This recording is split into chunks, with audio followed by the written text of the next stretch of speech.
முருகப்பெருமானின் இரண்டாம் படை வீடான திருச்செந்தூர் சுப்பிரமணிய சுவாமி கோயிலில் ஜூலை 7ஆம் தேதி குடமுழுக்கு விழா நடைபெற உள்ளது. இதற்கான யாகசாலை பூஜைகள் நடைபெற்று வருகின்றன. 8000 சதுர அடியில் அமைக்கப்பட்டுள்ள பிரம்மாண்டமான யாகசாலையில் 7ஆம் கால பூஜைகள் நடைபெற்றன. 64 ஓதுவார் மூர்த்திகள் 12 திருமுறைகள் மற்றும் திருப்புகழ் பாடின. திரவிய பூர்ணாகுதி மற்றும் தீபாராதனையுடன் பூஜைகள் நிறைவடைந்தன.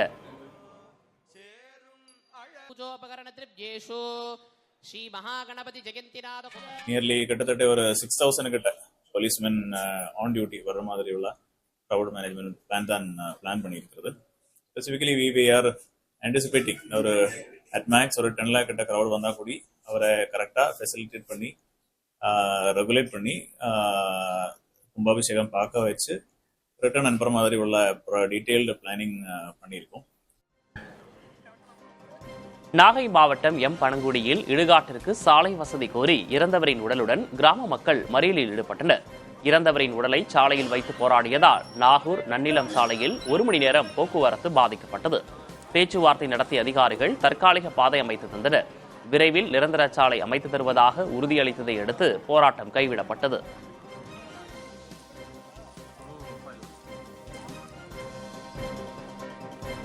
விழுப்புரம் அரசு மருத்துவமனையில் அனுமதிக்கப்பட்ட நோயாளிக்கு வலது காலில் அறுவை சிகிச்சை செய்வதற்கு பதிலாக இடது காலில் அறுவை சிகிச்சை செய்யப்பட்ட சம்பவம் அதிர்ச்சியை ஏற்படுத்தியுள்ளது. பெரியதச்சூர் விநாயகபுரத்தைச் சேர்ந்த மாரிமுத்துவிற்கு தவறான சிகிச்சை மேற்கொள்ளப்பட்டதாக அவரது மனைவி தங்கம்மாள் குற்றம் சாட்டியுள்ளார். தவறை உணர்ந்து அறுவை சிகிச்சையை நிறுத்தி தையல் போட்டுவிட்டதாக மருத்துவர்கள் கூறியுள்ள நிலையில் உரிய இழப்பீடு வழங்க வேண்டும் எனவும் மாரிமுத்துவின் குடும்பத்தினர் வலியுறுத்தியுள்ளனர்.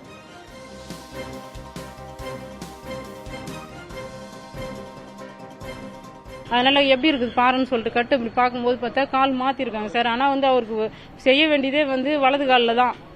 ஆனால் மாற்றி இடது காலில் பண்ணிட்டாங்க சார். வெளியில் வந்துட்டோம், உள்ள கேமரா விட்டு அனலைஸ் பண்ணிட்டு நாங்கள் வெளில பார்த்தோம். ஒன்று மேலே ஸ்டிச்சஸ் மட்டும்தான் சார் போட்டோம். அதனால உங்களுக்கு எதுவும் பயம் இல்லை, ஒரு 10 நாளில் சரியாயிடும். அது நீங்கள் வேணா திங்கக்கிழமை இந்த காலையும் பண்ணி விட்றேன் அப்படின்னு சொல்கிறாங்க சார். 2 காலையும் பண்ணிட்டாக்கா அவர் எப்படி சார் நடப்பார்? இப்போ அவர் ப்ரைவேட் பஸ்ஸில் வேலை செஞ்சு இருக்காரு. அவர் வேலைக்கு போனாதான் எங்களுக்கு காசு. அவரை நம்பிதான் எங்க குடும்பம் இருக்குது. கொடுத்த கடனை வசூலித்து தருவதாக கூறி 6 லட்சம் ரூபாய் லஞ்சம் பெற்றதாக சிறப்பு உதவி ஆய்வாளர் சரவணன் மீது சேலம் காவல் ஆணையர் அலுவலகத்தில் புகார் அளிக்கப்பட்டுள்ளது. புகார் அளித்தால் 3 மாதங்கள் பணியிடை நீக்கம் தானே செய்வார்கள் என சிறப்பு காவல் உதவி ஆய்வாளர் கூறியதாகவும் அதற்கான வீடியோ ஆதாரங்கள் உள்ளதாகவும் கூறி அஸ்தம்பட்டி பகுதியைச் சேர்ந்த நகைக்கடை உரிமையாளர் முரளி காவல் ஆணையரிடம் புகார் அளித்துள்ளார். புரியுதுங்களா? இப்ப என்னை கொண்டு போய் எம்எல்ஏ பெட்டிஷன் கொடுத்து அதை கொடுத்து எது பண்ணாலும் என்ன பண்ண போறாங்க? சஸ்பெண்ட் தான் பண்ண போறாங்க. நான் 3 மாசம் இருந்துட்டு மறுபடியும் 4வது மாசம் வெளியே தான் வரப்போறேன். மறுபடியும் டியூட்டிக்கு தான் வரப்போறேன். இந்த கேஸ் என்ன போகுது? இதுக்கு தான் போகுது. நீங்க கோர்ட்டுக்கு தான் போவோம். நீங்க அந்த வேலை இல்ல நீங்க இல்ல அப்படி எக்ஸ்ட்ராடினரியா நான் 33 வருஷம் சர்வீஸ் முடிச்சு போய் சார் போலீஸ்ல நான் இப்போ அவங்களையும் மிரட்டி வச்சு நான் ஹோல்டு பண்ணி வச்சிருக்கிறேன். இப்போ நீங்கள் எப்படி எக்ஸ்ட்ராடினரியாக எந்த கேஸ் கொடுத்தாலும் கடைசியாக காசு யாருக்கு இல்லாமல் போயிடும். அவங்களும் லோன் வாங்க முடியாது, நாமளும் இது பண்ண முடியாது. கர்நாடகாவில் எஸ்ஐ பிரிவில் உள்ள 101 உட்பிரிவுகள் கணக்கெடுக்கும் பணியில் குளறுபடி ஏற்பட்டுள்ளதாக புகார் எழுந்துள்ளது. பெங்களூருவில் வீடுகளில் குடும்பத்தினர் இருந்தும் விவரங்களை கேட்காமல் ஸ்டிக்கர் ஒட்டிச் செல்வதாக புகார் எழுந்துள்ளது. இந்நிலையில் பெருநகர பெங்களூரு ஆணையம் வீடுகளில் இல்லாதவர்கள் ஆன்லைனில் பதிவு செய்யலாம் என தெரிவித்துள்ளது. அத்துடன் அலட்சியமாக செயல்படும் அதிகாரிகள் மீது நடவடிக்கை எடுக்கப்படும் எனவும் எச்சரித்துள்ளது. காவிரி நீர்பிடிப்பு பகுதிகளில் பெய்து வரும் கனமழை காரணமாக கர்நாடக அணைகளிலிருந்து திறக்கப்படும் நீர்வரத்து அதிகரித்துள்ளது. இதனால் தமிழக எல்லையான பிலிகுண்டுலுவுக்கு காவிரி ஆற்றின் நீர்வரத்து வினாடிக்கு 43,000 கனஅடியிலிருந்து 50,000 கனஅடியாக உயர்ந்துள்ளது. இதனால் ஒகேனக்கலில் அருவிகள் மற்றும் நடைபாதைகள் நீரில் மூழ்கியுள்ளன. அருவிகளில் குளிக்கவும் பரிசல் இயக்கவும் 11வது நாளாக தடை நீட்டிக்கப்பட்டுள்ளது. காவிரி கரையோர மக்கள் கவனமுடன் இருக்க அறிவுறுத்தப்பட்டுள்ளது.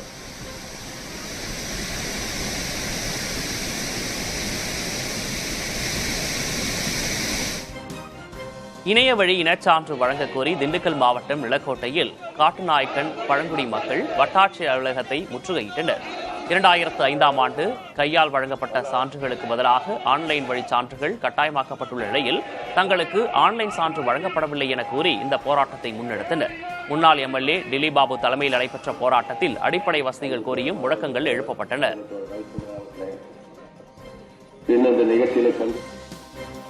14 வயது மாணவியை பாலியல் வன்கொடுமை செய்து கர்ப்பிணியாக்கியதாக லாரி ஓட்டுநருக்கு பெரம்பலூர் மகிழா நீதிமன்றம் 40 ஆண்டுகள் கடுங்காவல் சிறை தண்டனை விதித்தது.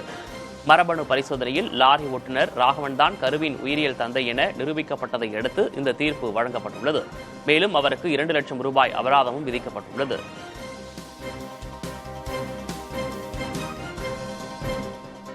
கோவை மாவட்டம் காரமடை நகராட்சி அலுவலகத்தில் மதிமுக கவுன்சிலர் கவிதா தர்ணா போராட்டத்தில் ஈடுபட்டார். குடிநீர் தொட்டி சீரமைப்பு பணியில் தாமதத்தை கண்டித்து இந்த போராட்டம் நடந்தது. இவருக்கு ஆதரவாக பிற கட்சி கவுன்சிலர்களும் தங்களது வார்டுகளில் பணிகள் நடக்காததை கூறி நகராட்சி ஆணையர் மற்றும் அதிகாரிகளிடம் கடும் வாக்குவாதம் செய்தனர்.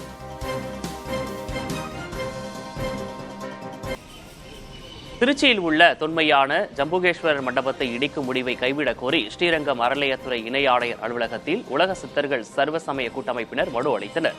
திருவானைக்காவல் ஜம்புகேஸ்வரர் கோயில் பஞ்சபிரகார திருவிழாவின் போது திருச்சி மாம்பழச்சாலை பகுதியில் காவிரி கரையோரம் உள்ள மண்டபத்தில் பக்தர்களுக்கு ஜம்புகேஸ்வரர் அருள் சேவை புரிவது வழக்கம். இந்த மண்டபத்தை காவிரி ஆற்றில் புதிதாக கட்டப்பட்டு வரும் பாலம் மற்றும் இணைப்புச் சாலை விரிவாக்கத்திற்காக அரசு இடித்து அகற்ற திட்டமிட்டுள்ளது.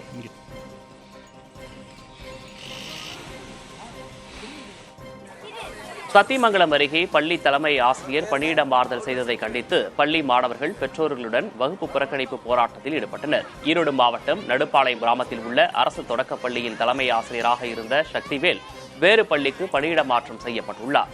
இதற்கு எதிர்ப்பு தெரிவித்து மீண்டும் இதே பள்ளியில் அவரை பணியமர்த்த வலியுறுத்தியும் 100க்கும் மேற்பட்ட பள்ளி மாணவர்கள் மற்றும் பெற்றோர்கள் போராட்டத்தில் ஈடுபட்டனர்.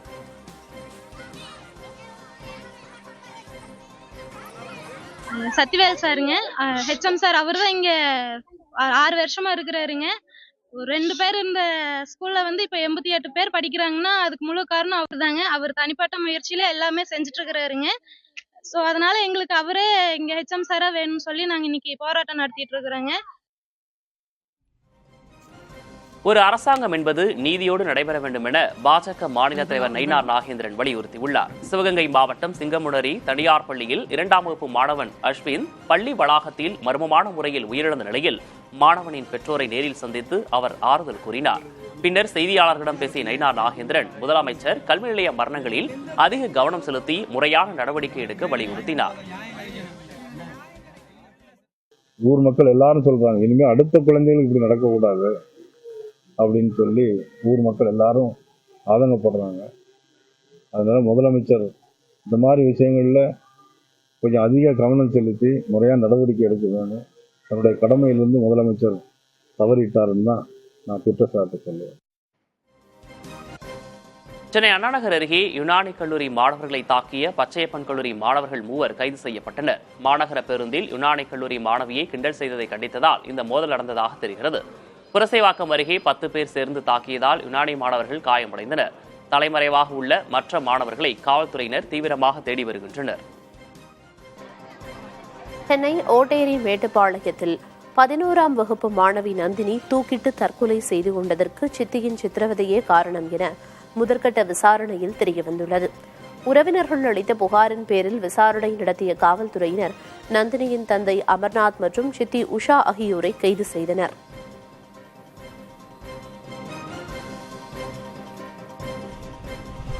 தமிழக வாழ்வுரிமை கட்சி நிர்வாகி மணிமாறன் படுகொலை தொடர்பாக முன்னாள் பாமக நிர்வாகியின் உறவினர்கள் மற்றும் காவல் அதிகாரி உள்ளிட்ட பலர் மீது சந்தேகம் இருப்பதாக அவரது சகோதரர் காளிதாசன் செம்பனார்கோவில் காவல் நிலையத்தில் புகார் அளித்துள்ளார். 2021ஆம் ஆண்டு பாமக முன்னாள் மாவட்ட செயலாளர் தேவமணி கொலை செய்யப்பட்டார்.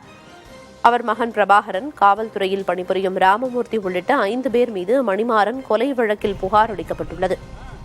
தேவமணி கொலை வழக்கில் மணிமாறன் முதல் குற்றவாளி என்பது குறிப்பிடத்தக்கது.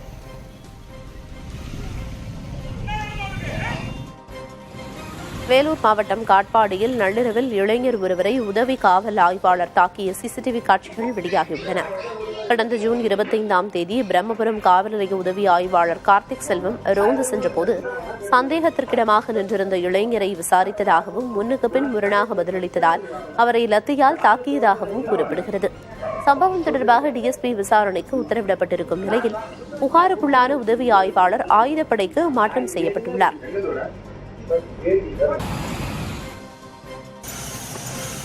கோவை வெள்ளியங்கிரி ஆண்டவர் கோயில் பகுதியில் காட்டு யானையை விரட்டச் சென்ற வனத்துறையினருக்கு அதிர்ச்சி காத்திருந்தது.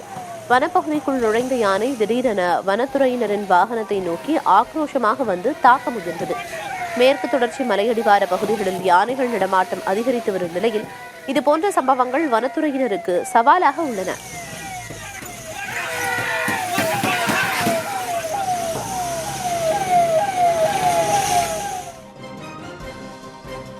கொரோனா பெருந்தொற்றால் நிறுத்தி வைக்கப்பட்டிருந்த அரசு ஊழியர்கள் மற்றும் ஆசிரியர்களுக்கான ஈட்டிய விடுப்பு சரண் செய்யும் நடைமுறை 2025ஆம் ஆண்டு அக்டோபர் 1ஆம் தேதி முதல் அமலுக்கு வந்திருப்பதாக தமிழ்நாடு அரசு தெரிவித்துள்ளது. அரசு அலுவலர்கள் மற்றும் ஆசிரியர்களின் கோரிக்கையை ஏற்று 15 நாட்கள் வரை ஈட்டிய விடுப்பை சரண் செய்து பணப்பயன் பெறலாம் என தமிழ்நாடு அரசு அறிவித்துள்ளது.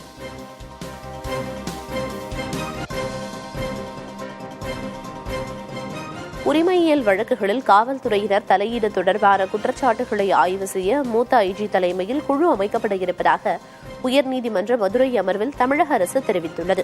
உயர்நீதிமன்ற மதுரை அமர்வுக்கு உட்பட்ட மாவட்டங்களில் சிவில் வழக்குகளில் காவல்துறை தலையிட தடை விதிக்க கோரிய மனுக்களை நீதிபதி புகழேந்தி விசாரித்து வருகிறார்.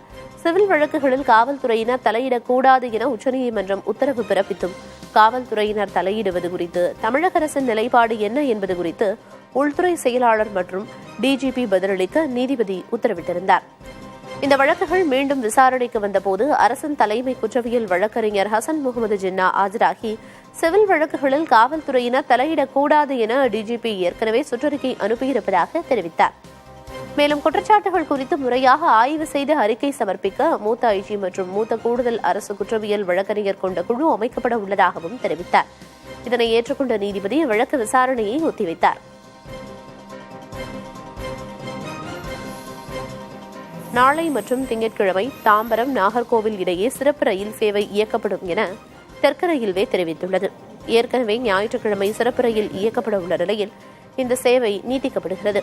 இதன்படி தாம்பரத்திலிருந்து நாகர்கோவிலுக்கு ஜூலை 6, 13ஆம் தேதிகளிலும் நாகர்கோவிலிருந்து தாம்பரத்திற்கு ஜூலை 7, 14ஆம் தேதிகளிலும் சிறப்பு ரயில் இயக்கப்படும். செங்கல்பட்டு, விழுப்புரம், திருச்சி, மதுரை, திருநெல்வேலி உள்ளிட்ட இடங்கள் வழியே சிறப்பு ரயில் செல்லும் என தெரிவிக்கப்பட்டுள்ளது.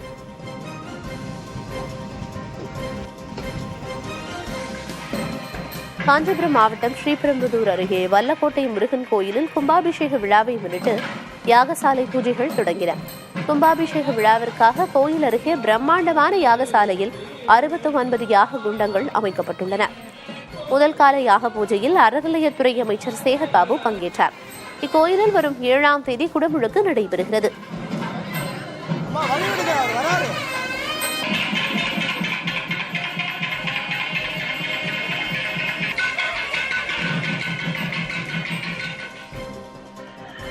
புதிய தலைமுறை செய்தி எதிரொலியாக விருதுநகர் மாவட்டம் வெம்பக்கோட்டை துலுக்கன்குறிச்சியில் இலங்கை தமிழர்களுக்கான புதிய வீடுகளை ஆட்சியர் சுகபுத்ரா ஆய்வு செய்தார்.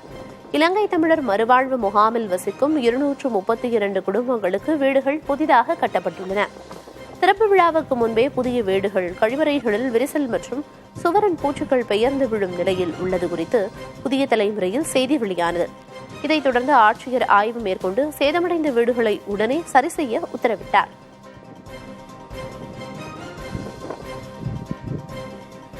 கடலூர் மாவட்டம் சிதம்பரம் அருகே 2 கிராம நிர்வாக அலுவலர்களை இடமாற்றம் செய்யக்கூடாது என கிராம மக்கள் வட்டாட்சியரிடம் மனுவளித்தனர்.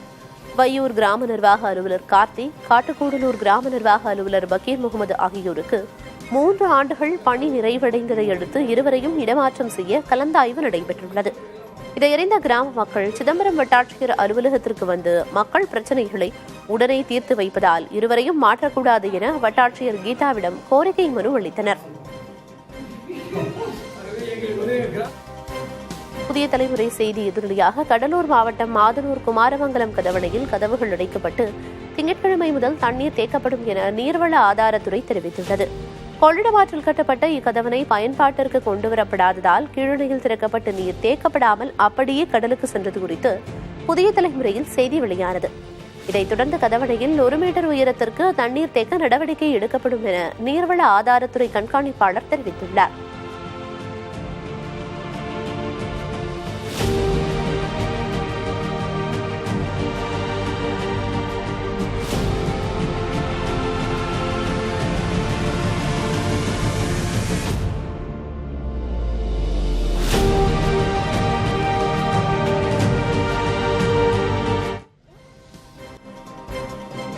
சென்னை மெட்ரோ ரயில் நிறுவன பணியாளர்களுக்கு நவீன பயிற்சி மையத்தை மெட்ரோ நிர்வாகம் தொடங்கியுள்ளது. நவீன தொழில்நுட்ப வளர்ச்சிக்கு ஏற்ப பணியாளர்களின் திறன் மேம்பாட்டை வலுப்படுத்தும் நோக்கில் இன்று கோயம்பேடு பணிமனையில் பிரத்யேக பயிற்சி மையத்தை நிறுவனத்தின் மேலாண்மை இயக்குநர் MA சித்திக் தொடங்கி வைத்தார். இந்த மையத்தில் 100 நபர்கள் பயிற்சி பெறக்கூடிய ஸ்மார்ட் வகுப்பறைகள், 26 கணினிகள் கொண்ட அறை மற்றும் 20 நபர்கள் அமரக்கூடிய கூட்ட அறை உட்பட நவீன வசதிகள் செய்யப்பட்டுள்ளன.